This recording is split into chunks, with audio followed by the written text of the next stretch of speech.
Hey guys, it's Theo. In my last video I talked about why we sometimes have trouble communicating with other people.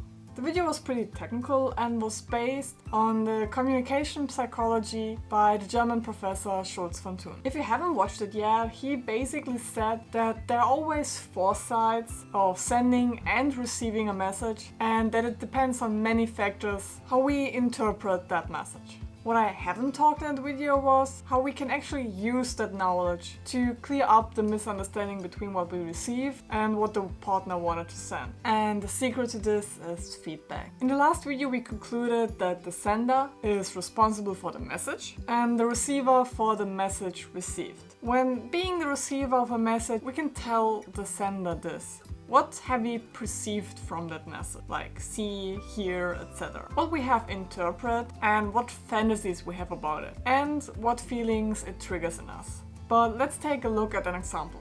A woman tells her husband of her plans to start working again now that the children are a little older. When he frowns, she replies with, "Now don't make that disgusting face." The man then defends himself, "I haven't, you're always sensitive again," etc. We can all imagine that this conversation does not end very satisfactory. The following reactions from the woman would have been better. She could say, "I see your frowns," as in a perspective point of view.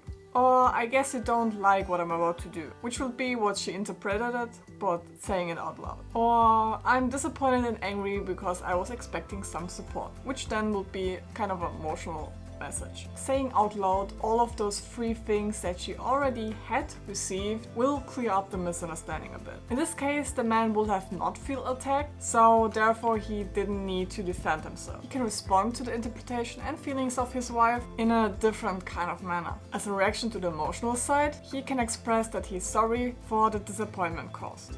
On the factual level, he can explain that his reaction was not directly related to his wife's plans, which he finds fine and wants to support, but with the difficulties of organizing appropriate childcare. We can imagine that this kind of conversation has a chance to end up much more satisfactorily for both parties. In particular, speaking out interpretation is a strong aid in clearing misunderstandings in general. So to sum it up, the sender emits a message that is weighted finally on each four sides, which the receiver also hears differently weighted. To clarify the correctness, the receiver then needs to give the sender a feedback.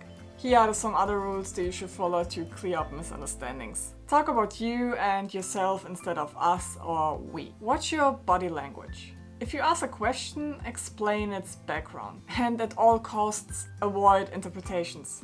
But let's talk about meta-communication. Meta-communication is viewed by all communication professionals as the remedy for troubled communication relationships. By meta-communication, we mean the communication about communication. I know I said the word quite often.